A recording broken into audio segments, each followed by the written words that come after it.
여기서 보시게 되면 어떤 게 나오냐면 이제 우리가 저번 시간에 배웠었던 부분이 무엇이었냐면 일단 톰슨에 의해서 처음으로 다시 돌턴이라는 분에 의해서 원자는 더 이상 쪼갤 수 없는 입자로 규정을 내렸고 그러다가 톰슨에 의해서 음극선 실험을 통해서 전자가 발견이 됐고 그 다음에 러더퍼드라는 분에 의해서 알파 입자 산란 실험을 통해서 원자핵이 발견이 됐어요. 자 그럼 여기서 이제 자 생각을 해보십시다. 어떤 게 있냐면 지금까지 우리가 배운 바에 의하면 원자라는 것은 이 있고 이 중심에 플러스 전하의 성질을 띠고 있는 누가 원자, 핵이 이렇게 존재를 할 거고요. 그리고 그 주위에 마이너스 전하의 성질을 띠고 있는 누가 전자가 여기에 이렇게 있을 거예요. 그런데 여기서 그냥 그런가 보다 하면 안 되고 얘는 플러스의 정기적 성질을 띠고 있고 여기서는 마이너스의 정기적인 성질을 띠고 있으면 서로 뭐가 있어줘야 돼? 인력이 있겠지? 그러면 이 전자들은 어떻게 돼? 원자핵 쪽으로 인력에서 끌려올 거라는 거지. 그렇다면 이 공간은 만들어질 수가 없지 않을까? 원자핵이 있고 전자가 주위에 있어서 일정한 공간을 차지해야 되는데 차지하고 있는데 이론상 말이 안 되는 부분인 것이지. 그래서 이제 누가 나오냐면 보어라고 하는 분의 생각은 무엇이냐면 얘가 플러스고 원자핵이 플러스고 마이너스 띄고 있는 전자가 마이너스인데 왜 얘네들이 완벽히 붙지 않고 주위에 있을까? 왜 전자가 핵 원자핵 주위에 왜 있을까? 라는 생각을 해본 거예요. 그때 같이 생각했던 게 이런 거지. 아, 혹시 이 전자가 어떤 특정한 양의 에너지를 가지고 있다면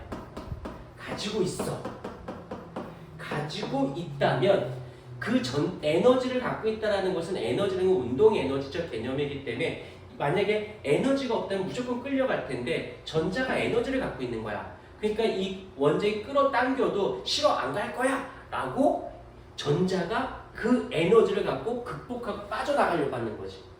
여기까지 이해가 됐을 거예요 라고 생각을 한 거야. 그래서 이제 어떻게 되느냐, 다시 한번 원자를 그려볼게요. 원자핵이 있으면 어떤 전자는 에너지가 에너지의 값이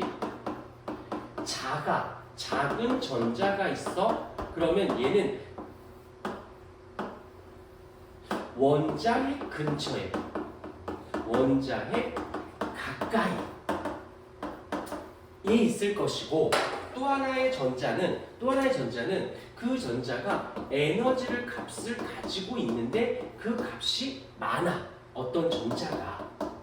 그러면 이 가진 전자는 원자핵보다 조금 멀리 있지 않을까라고 원자핵에서 조금은 멀리 이렇게 있을 거야 라고 예측한 거야. 생각만 먼저 하신 거야 라고 생각한다면 그러면 이 전자는 그 에너지 값에 따라서 그 원자핵 근처에 존재할 확률은 에너지 때문일 것이고 그리고 또 하나 여기서 이렇게 원자핵 쪽으로 전자가 원자핵 쪽으로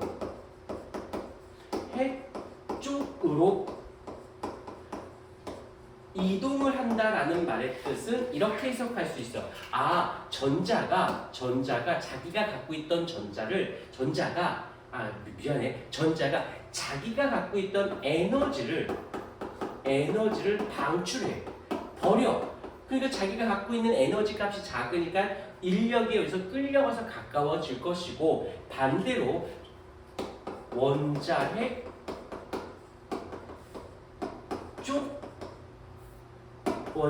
밖으로 이동을 멀어지게 된다는 것은 외부로부터 이 전자가 어떻게 에너지를 흡수해서 여기서 좀 벗어나게 됐을 거다라고 생각합니다. 여기까지는 어려운 이야기는 아니야. 들으면 무슨 말인지는 알겠지? 여기까지 이해됐어요? 그러면 이때 어떻게 할 거냐면 이렇게 에너지를 방출하거나 에너지를 흡수하는 요 과정 속에서 여기서 에너지를 요걸 갖고 와볼게. 요거를 에너지를 버릴 거야. 그러면 여기서 잠깐만 스탑. 여기서 잠깐만 스탑하고 그 당시 알고 있었던 에너지의 방출하는 방출 방식이 알고 있었어요. 알고 있는 상태야. 그게 크게 두 가지가 있는데 이 그림을 한번 그려볼게요. 이제 Y축이 에너지야.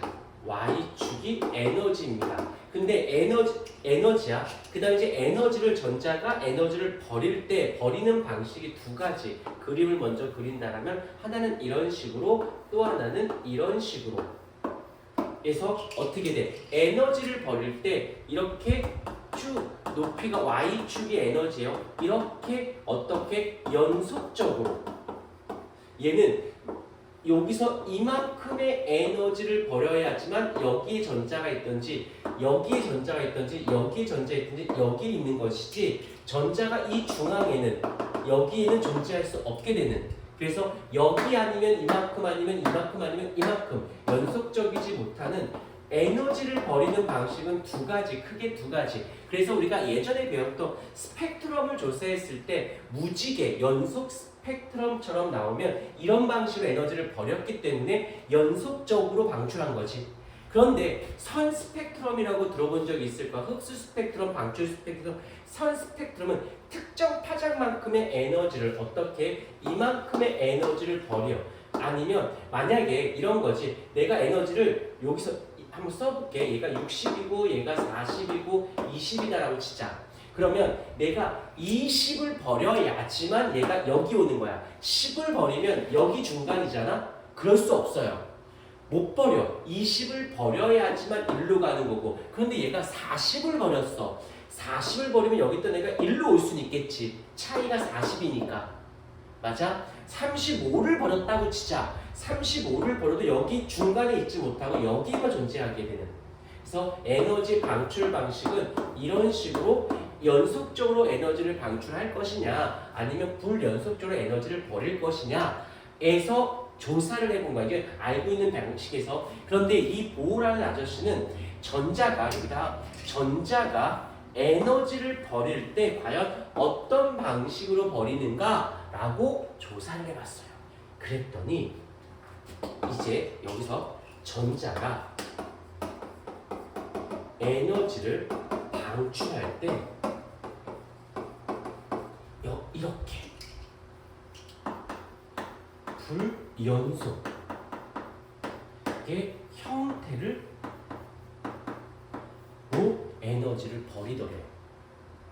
이게 무슨 의미가 있습니까? 라고 한다면 다시 말하면 이 전자는 여기에 있을 수가 없어요. 여기 중앙에 있을 수가 없고 요 사이에 있을 수가 없습니다. 전자는 여기에만 있던지 아니면 여기에만 있던지 아니면 여기에만 있던지 특정한 위치가 다시 말하면 전자는 특정한 위치에만 존재할 수가 있게 되는 거예요. 이걸 그림으로 그려볼까? 지금 이렇게 그렸는데 원자가 이렇게 있고 원자 핵이 있으면 전자가 아무렇게나 있는 것이 아니라 있어야 할 곳, 특정한 위치, 여기에만 있든지 여기에만 있어야지 이 사이 중간에는 요런 데는 존재할 수가 없이 여기에만 있든지 여기에만 있어야 되는 것이지.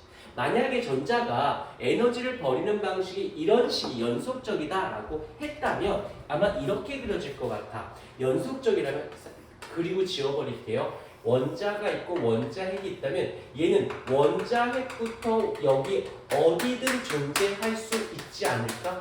여기에든 어디에든 다 있을 수 있듯이 이렇게 구름 모양이 생겼을 텐데 불연속적이었기 때문에 얘는 이런 그림이 아니라 이런 그림이 나왔다는 거지.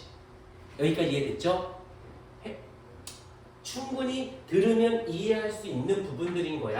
자, 그러다 보니까 이 보호란 아저씨가 이게 왠지 양파 껍질같이 이게 껍질 해놓은 것 같다라고 해서 이 아저씨는 이 특정한 위치를 뭐라고 불렀냐면 에너지 준위, 에너지가 기준이 되어지는 위치라고 해서 에너지 준위, 같은 말로는 얘가 껍질같이 생겼다라고 해서 전자껍질, 전자껍질이라는 말이나 에너지 준이라는 말이나 특정한 위치라는 말이나 다 의미는 같아요. 어휘를 달리한 것이지.